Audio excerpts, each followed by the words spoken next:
menawi jenengan ada pengalaman kunci liya sampean omongno. Monggo. Berarti jenengan tanya itu berarti punya kunci nek ngono. Punya, Pak. Gak usah ditutup.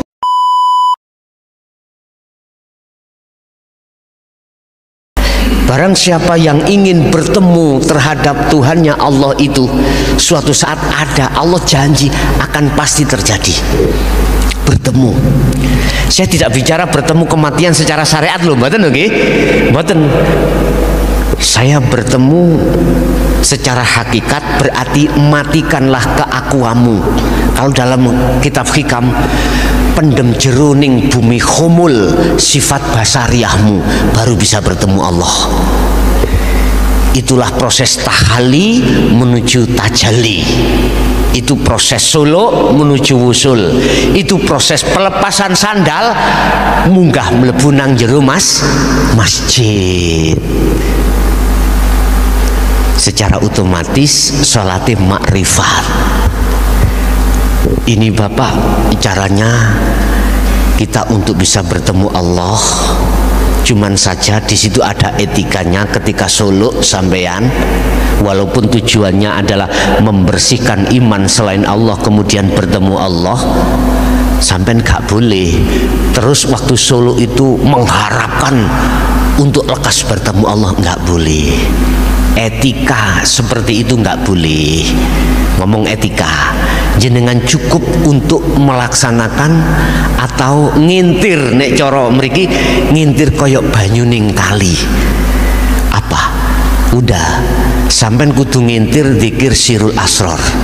Nanti Allah sendiri kok yang mengangkat, menarik dirimu roh untuk ketemu Allah. Berarti yang mensucikan, bisa mensucikan kotoran siapa, Pak? Allah toh? Allah. Yang memperjalankan ruh untuk ketemu Allah sinten? Allah. Sing narik roh nang nuju Allah, Allah. Allah sendiri nanti. Itu nanti dengan cepat, Pak. Udah. Itulah cara kembali dengan benar atau dengan mudah. Jenengan harus paham zikir sirul asror yang sudah kami jelaskan, kemudian praktekkan ketika suluk jenengan. Suluk jenengan ikuti seperti Rasulullah. Buka surat Al-Insan 25-26, itu caranya berzikir suluk kholwat pada Allah. Itu caranya, Pak ya. Jadi jenengan sebetulnya dari kecil sudah bertorikoh sebetulnya, cuman bukan torikoh kumpulan torikoh di luar itu, bukan. Maksud saya torikoh kan jalan toh, Pak, jalan. Innallaha huwa rabbi wa rabbukum fa'budu hadza siratum mustaqim. Ini Rasulullah. Apa? Fa'budu hadza siratul mustaqim. Seluruh aktivitas beliau jadikan sebagai jalan untuk bertemu Allah. Waktu beliau sholat bertemu Allah, waktu beliau dahar bertemu Allah. Berarti aktivitas semuanya itu beliau jadikan sebagai media thariqah untuk bertemu Allah. Nah sekarang wis enak sampean dimunculkan thariqah jenengan sing sanate tutuk Rasulullah, gampang tambah enak sampean. Lewat thariqah iki, thariqah itu, thariqah ini, iki iso sampai rasa enak. Lah waktu zaman Rasulullah belum muncul toh. Thariqah sekarang belum muncul. Susah, Pak, nek diterapno thariqah nang kono. Lah sakniki dengan munculnya beberapa thariqah inilah Allah mempermudah jenengan kali kula untuk berzikir yang benar supaya bisa sampai pada Allah. Bagaimana? Cuman kesempatan malam hari ini saya buka sebagai kunci kemusyahadah, panjenengan iku harus memegang zikir sirul asror yang dilahirkan lewat tauhid la ilaha illa anta dan menuju fana'u dzikir yang dilahirkan la ilaha illa ana. Saya akan bertanya, ada qaul tafakkaru fi khalqillah wala tafakkaru fi dzatillah. Itu kaul siapa? Maksudnya bagaimana? Yang kedua, banyak orang belajar hakikat tauhid, paham dununge urip, paham zat sifat asma afal, paham, tanpa dipraktekkan dengan uzlah khalwat atau suluk. Apakah itu bisa dikatakan sudah wusul atau sudah musyahadah billah? Iku. Sementara ngoten ya.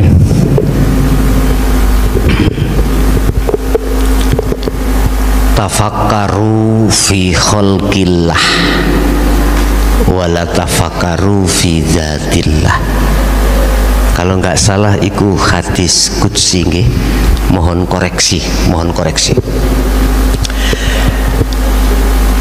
Tafakuro kuwi kabeh, angen-angeno kuwi kabeh fi khalqillah, cukup di dalam perkara-perkara yang diciptakan Allah, yaitu makhluk.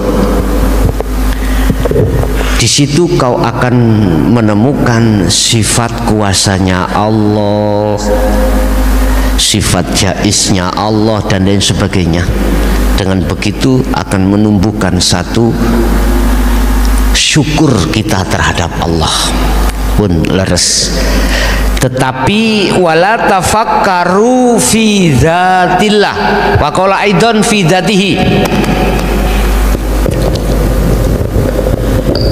Tapi jangan kau pikir tentang dzati Allah. Hadis ini ada kaitannya dengan Al-Quran, surah nopo klosupe, wa yas'alunaka anir ruh. Muhammad, jikalau umatmu bertanya tentang masalah ruh, itu adalah katakan urusan pangeranku. Lah ngaten nggih? Urusan Allah. Kita tentang ruh itu hanya sedikit sekali. Itu Rasulullah. Itu dalam Al-Quran, Pak. Muhammad, jikalau umatmu tanya tentang masalah roh, amri Rabbi, katakan iku urusane pangeranku. Lah gitu toh. Kalau melihat satu sisi ayat ini seakan-akan Rasulullah tidak pernah menjabarkan tentang roh. Lah ngoten nggih? Oke, sepakat nggih? Nggih. Tapi satu sisi mengapa tidak kau lihat Al-Quranul Qadimnya biar tahu, makhluk syahidnya biar tahu. Kalau kita hanya melihat dari satu sisi muhakamah, surat Ali Imran ayat 7 yang jelas-jelas saja, kita tidak akan pernah paham. Coba kalau kita melihat sisi mutasabihatnya lewat Al-Quranul Qadimnya, nanti Anda akan mengerti tentang ayat ini. Bagaimana? Ngeten Pak. Memang Allah itu gak boleh Pak sampean pikir di akal, pedot sampean, pedot. Zatnya itu harus sampean angen-angen di dalam hati. Di dalam hati itu ada ruangan, ada panglimanya namanya ruh. Inilah maksud, ada maksud mengapa Allah itu ketika saat meletakkan ruh terhadap jasad itu Allah tidak memakai di dalam kalimah kholako, tapi wanafakhtu, dan kutiupkan rohku. Di sini ini dijadikan khilafah ayat niki. Ada ulama yang mengatakan ditiupkan itu maksudnya memakai makna kholak, diciptakan. Ada yang berpendapat ditiupkan itu tidak diciptakan, yo dari zatnya Allah sendiri. Wis debat Pak ngoten niku. Kiai besar niki sing debat niki anggit sampean nek napa. Tapi sampun tabayun, sampun menemui titik terang. Ternyata itulah prosesnya syariat menuju makrifat itu seperti itu nanti. Prosesnya seperti itu. Coba kalau kembali kepada ayat was'alunaka 'anir ruh tadi nggih. Umpama Pak, Allah tidak ada dalam diriku, saya bisa ngomong? Makhluk ini bisa ngomong sendiri? Tinggal pertanyaannya kita memandang dari kacamata mana? Kalau memandang dari kacamata syariah adalah muhakamah, mandang makhluknya Pak. Nggak boleh. Memang sesuai dengan ayat ini ada yang membahas tentang ruh. Nggak boleh. Makhluk tidak ada kapasitas sedikit pun untuk membahas tentang ruh, karena ruh itu adalah urusan Allah, ruhaniyah. Sifatnya makhluk adalah maut. Sifat wajibnya makhluk adalah maut. Pertama dibuka dalam sifat 20 itu, pertama wujud menjadi sifat nafsiyah Allah. Kan 20 dibagi 4 Pak. Nafsiyah, salbiyah, ma'ani dan maknawiyah. Yang wujud itu adalah sifat nafsiyah Allah. Wajib Allah wujud. Terus lawannya wujud adam, tidak wujud. Tidak wujud itu menjadi sifat wajib kita Pak. Apa mungkin yang disebut makrifat datang Allah itu, ruh itu bisa melihat Allah? Apa mungkin sesuatu yang tidak wujud itu bisa melihat yang wujud? Mungkin betul? Nggak mungkin. Yang bisa melihat yang wujud sendiri. Paham nggih? Berarti makrifat itu yang melihat Allah sendiri. Wis. Satu orang melihat saya, makhluk melihat dari kacamata syariat. Tapi kalau satu kacamata hakikat orang memandang pada diri saya itu hidupnya karena jenengan itu sudah makrifat, nggak mungkin mandang makhluknya yang berperan. Pasti Allah. Nah inilah maksudnya di situ. Jadi jangan kau pikir Pak, berarti Allah ning akal, harus di hati, di ruh. Baru connect nih. Karena zatnya Allah itu ruhaniyah. Harus ketemu ruhaniyah. Satu contoh, jenengan dahar Pak, niku kebutuhan jasad apa kebutuhan roh? Jasad. Roh nggak boleh ikut campur. Roh hanya satu, wa ma umiru illa liya'budullaha mukhlishina lahuddin wa qala aidan wa ma khalaqtul jinna wal insa illa hanya menyembah, bertemu Allah di situ. Tanpa Allah tangan sakit ngangkat tawa. Tanpa Allah lesan sakit ngecapi. Tanpa Allah nasi iki sakit datang madaran. Ya Allah ya Karim, Allah itu sangat Rahman Rahim pada kita Pak. Dibimbing makanan itu sampai sudah di perut itu diproses Allah, gak keliru dalan metune.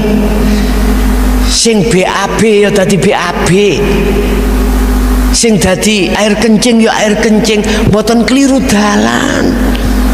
Subhanallah. Kalau kita melihat dari sini Pak, mohon maaf, zalim Pak, kita itu sebetulnya tiap saat dan waktu itu kita zalim pada Allah. Sungguh zalim. Kita semuanya itu disiapin Allah, dibimbing Allah, apa kebutuhan jasad, apa kebutuhan ruh.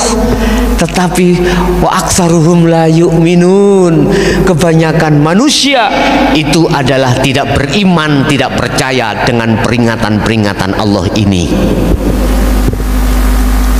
Tolong nek digawe mikir ambek akal mboten angsal. Wala tafakkaru fi dzatillah, memang benar, tapi di situ kan ada apa istilah itu balik katane niki lho. Cara bahasa nahwu napa? Lawan katane arti supe kula. Lawan katane artine ngene, nek iku mang sing kok gaya angen-angen rohmu, atimu, gak apa-apa. Lho ngoten maksudnya. Endingnya itu jenengan kudu mlebet dateng tauhid la ilaha illa anta, baru ketemu zikir sirul asrar wa. Wis, satu. Kedua, apa mau? Banyak orang yang belajar ilmu hakikat menuju makrifat, ilmu kaweruh, ilmu tuwek nek cara biyen. Apakah dia itu sudah dikatakan makrifat padahal dia tidak melaksanakan kholwat utawa uzlah? Belum, Pak. Ingat, mungkin dibuka ya di dalam hikam pasal pinten, makalah pinten kula supe. Makrifat itu ada tahapan pertama, makrifat ilmu. Buahnya makrifat ilmu adalah faham.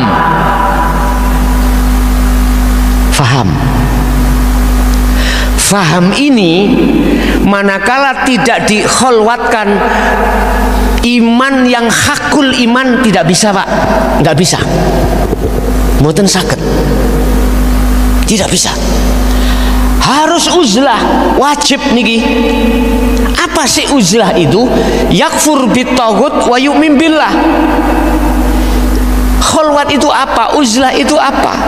Hati harus bisu untuk tidak bicara kecuali pada Allah. Jasad silahkan bicara terhadap makhluk siapapun, tapi hati harus hanya bicara terhadap Allah. Itu namanya hati yang bisu. Harus bisu, Pak.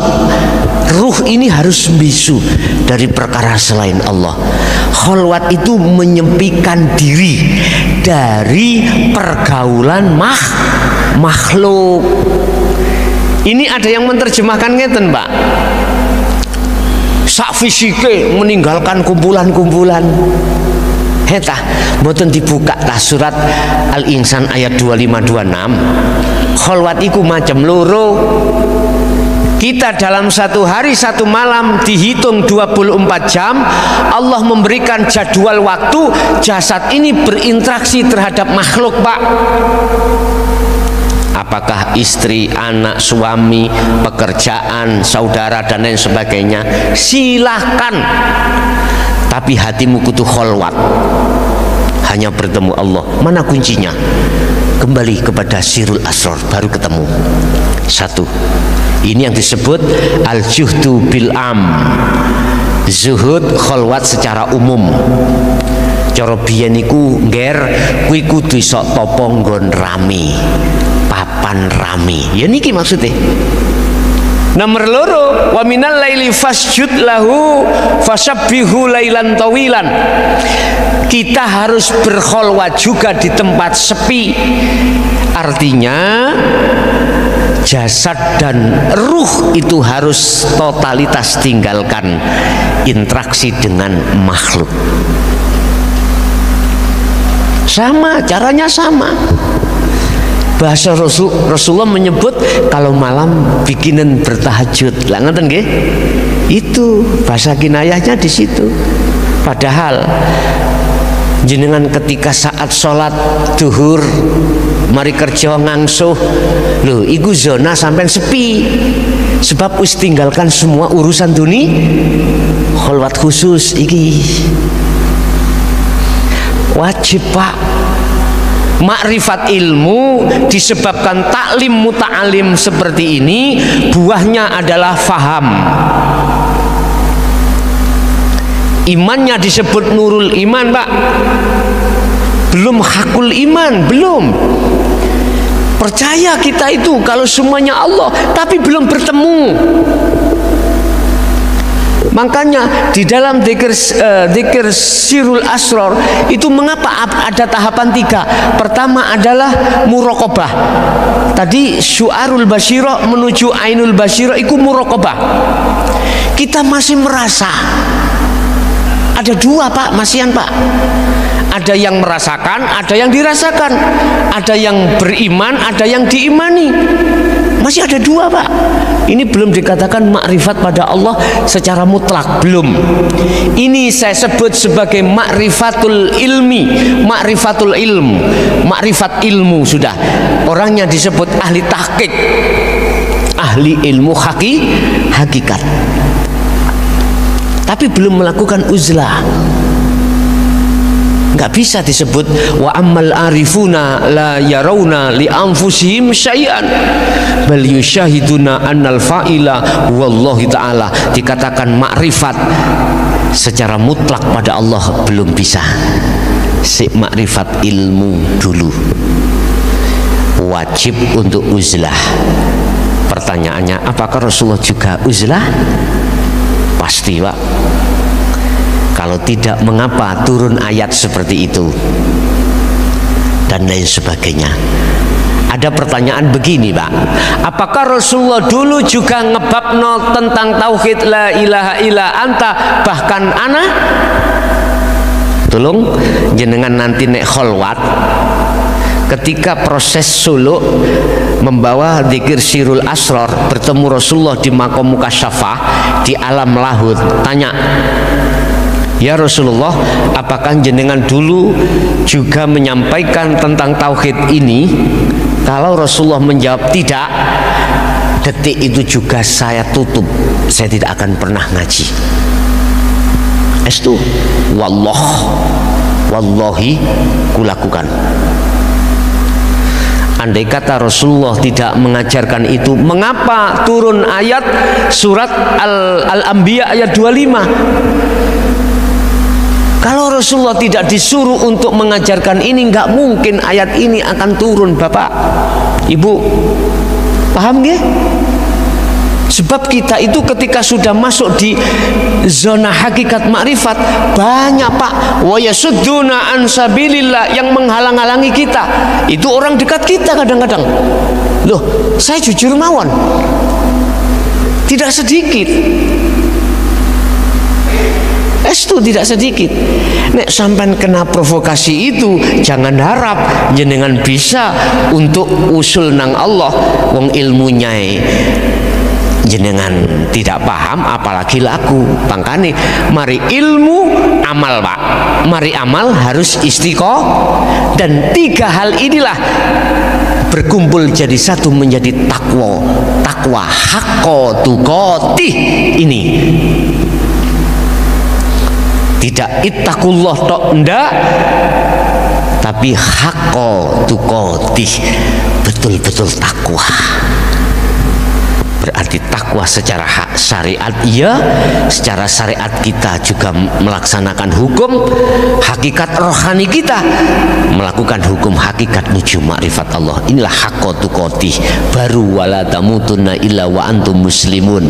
Kita tidak akan pernah mati kecuali dalam keadaan muslim, artinya pasrah. Di sini Pak. Jadi jawaban saya Bapak, tidak bisa Pak miturut sistem ilmu. Tapi nek Allah berkehendak tidak seperti itu, bisa nggak? Halo, Allah punya sifat jaiz, punya sifat wenang. Hambanya faham ilmunya, dia tidak pernah praktek, tapi Allah langsung menariknya ke musyahadah. Bisa Allah lakukan itu? Lah, jawaban saya kalau miturut sistem nggak bisa. Kita hanya faham ilmu, belum uzlah, belum laku, nggak bisa. Harus amal. Sebab habis ilmu, amal, istiqomah. Tapi kalau kita kembali ke sifat jaiznya Allah, saya tidak bicara. Paham nggih? Niki istisna, dikecualikan, nggak bisa masuk sistem.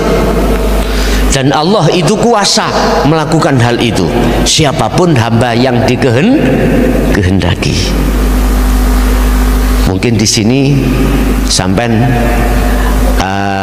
kenal Gus Komari, Pak, Kandangan? Tahu nggih? Itu salah satu daripada murid mbah saya dulu. Cuman saya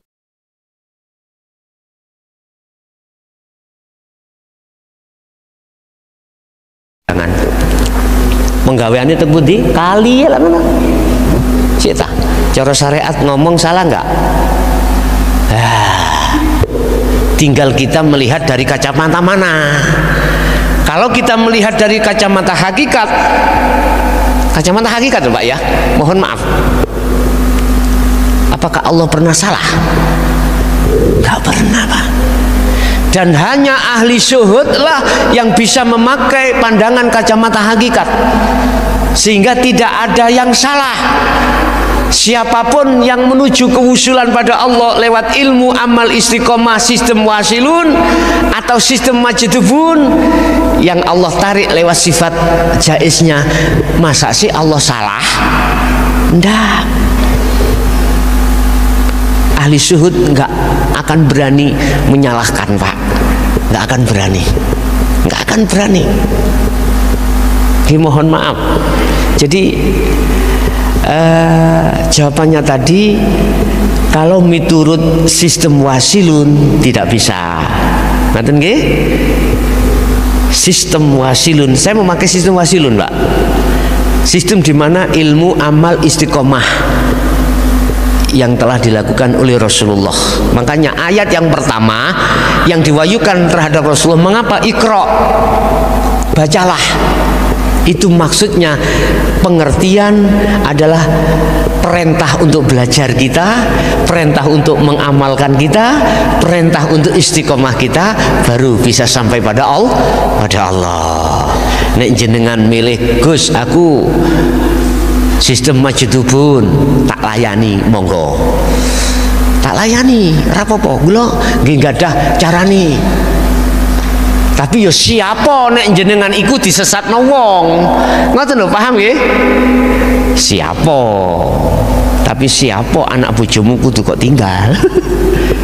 Baik secara zahir maupun secara batin. Wis biasa-biasa aja lah, Pak.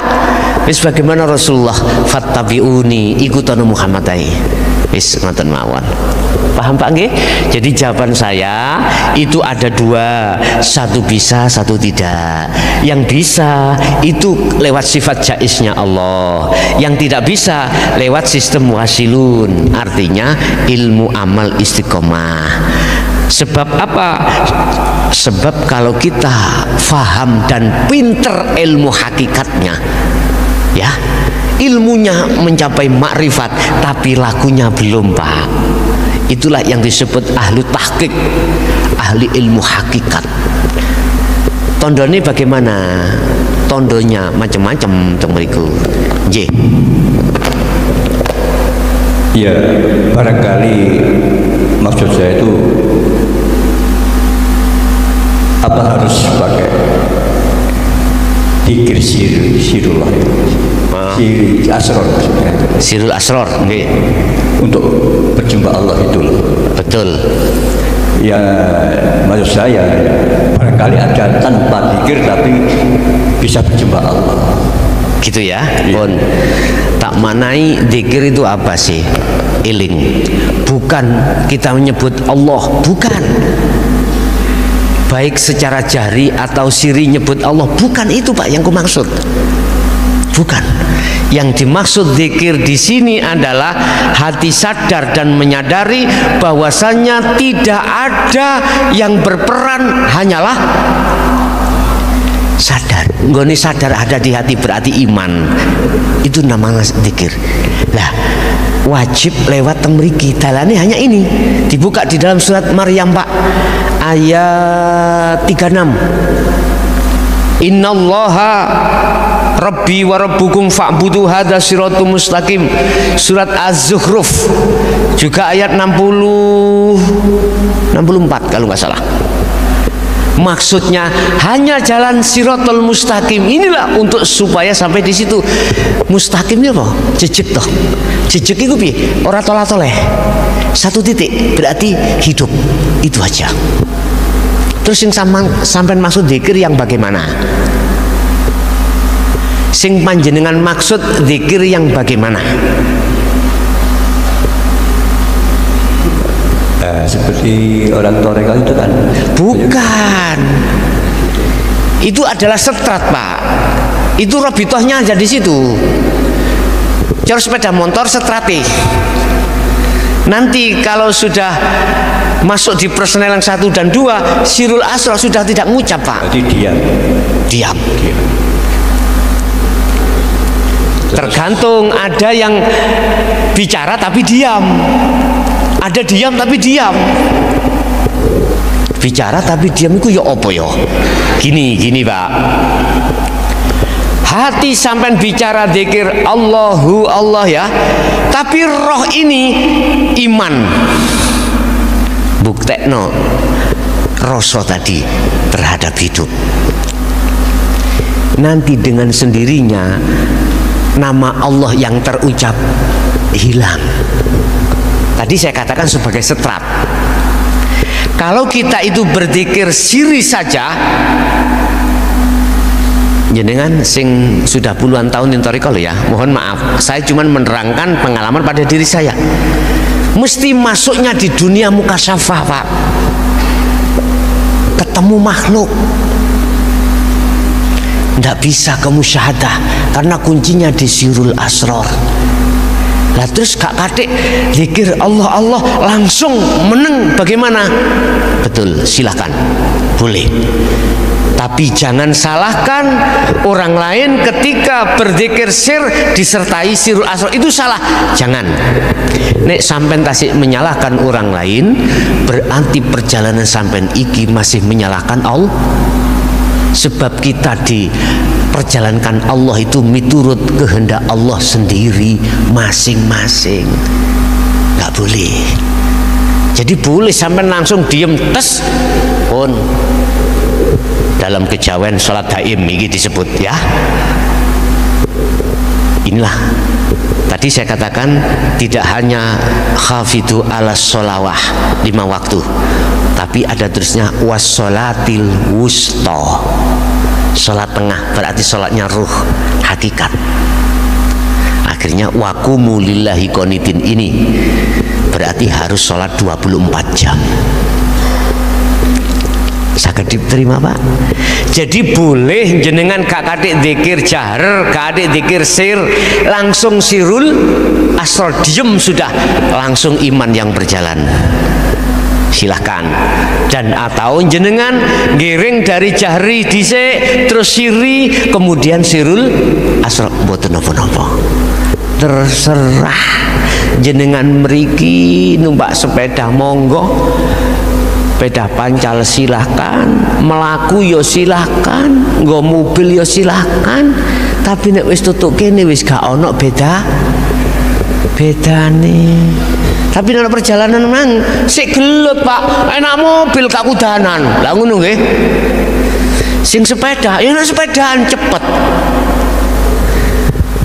Memang barangkali ada solusi lain tanpa siri asror dari guru, bisa memberikan kunci, bisa memberikan kunci untuk membuka pintu kolbu. Bapak tolong mangke diperdalam surat Maryam ayat 36 nggih.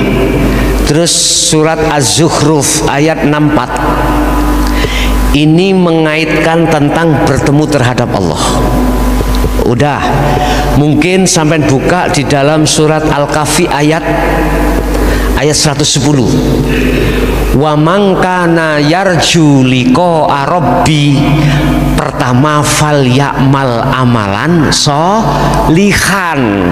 Barang siapa kau ingin bertemu terhadap Allah, maka berlakulah amal yang bagus. Apa? Ya zikir niki wau. Sirul asr niki kuncine pun, niki kuncine. Bila mana ada kunci yang lain monggo. Menawi jenengan ada pengalaman kunci liya, sampean omongno. Monggo. Berarti jenengan tanya itu berarti punya kunci nek ngono. Punya, Pak. Gak usah ditutup-tutupi, Pak. Kalau jenengan merasa punya kunci, kita semua butuh kunci lah gitu toh. Selain daripada yang saya katakan sirul asrar yang dilahirkan dari tauhid la ilaha illa anta.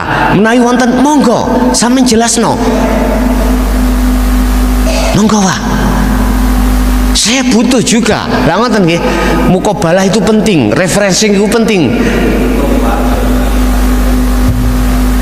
Menurut saya, Pak, setahu saya pintunya hanya satu itu tadi. Ya. Kalau kita bicara tentang syariat, pintu surga wadah, Pak. Pintu surga kata. Kalau bicara musyahadah, Bapak, kita ingin wusul nang Allah, kembali pada surat Al-Kahfi ayat 110 tadi nggih. Wajib kita itu untuk amalan solihan. Ternyata lakune roh, bukan lakune jasad. Lakune roh, buka tabir lewat sirul asr itu aja. Nanti kalau sudah sirul asro selesai, pasti akan ketemu fana'u dzikri. Kalau sudah fana'u dzikri, udah nggak usah sirul asro, langsung fana'u dzikri. Ngoten lho niku, jelas nggih? Ahadiyah menuju ahad, tunggal dalam banyak. Leres. Kalau di dalam hati sudah iman bahwasanya hanya hidup itu segala-galanya, itu kalau sudah masuk dalam hati itu sudah makrifat. Mboten faham lho, mboten lho. Nek faham nang wis maune ilmu lah ngono. Iki prakteknya seperti itu. Sudah benar, Pak. Itulah yang dimaksud Syekh Ibnu Athaillah, bal yusyahiduna annal fa'ila huwallahu ta'ala. Siapa fa'ilnya itu, siapa pelakunya, siapa? Yusyahid, orang-orang yang sudah syuhud pada Allah itu dalam dirinya itu sudah tidak ada selain Allah. Sudah tidak ada, termasuk dirinya syahid, termasuk dirinya si makrifat, si man tadi sudah tidak ada. Annal fa'ila, sak temene yang berperan, huwa utawi fa'il iku Allahu subhanahu wa ta'ala. Mpun bingung pun bener pun niku. Nggih, iman niki yang dimaksud ihsan. Leres, Pak, gini ki pun. Napa sing kula sampai ini kan sebatas ilmu toh, Pak nggih, sebatas teori. Lah iki sampean praktek nih kados ngoten wau. Nek praktek kan boten gunem, pun boten ngomong, ya wis boten nyapo-nyapo. Praktek nggone ning ati. Mumpun gini kula respon. Gini ki sing dimaksud qanitin dalam Al-Qur'an ay khosyi'in, khusyuk gini ki maksudnya khusyuk. Pernah toh Rasulullah gawe sayembara, siapa yang bisa sholat dengan khusyuk? Hei para sahabat, ini ada serban hijau lah gitu tuh. Semuanya nggak bisa. Sayyidina Ali pun tidak bisa. Waktu mau salam kelingan serban. Itu artinya, Bapak, siapapun kita, apapun status kita, apa darah biru, darah hitam, apa darah merah, kalau tidak praktek teng mriku mboten saged. Paham nggih? Jadi malam hari ini kula taukiti yen itu benar, tapi belum tentu orang lain mengatakan benar. Saya hormati niku. Bapak Ibu hadirin jamaah rahimakumullah, itulah apa yang kita dapatkan pada malam hari ini pengajaran langsung dari Allah. Mudah-mudahan bermanfaat bagi kita dan anak putu kita ila yaumil qiyamah. Lahumul Fatihah. Bismillahirrahmanirrahim.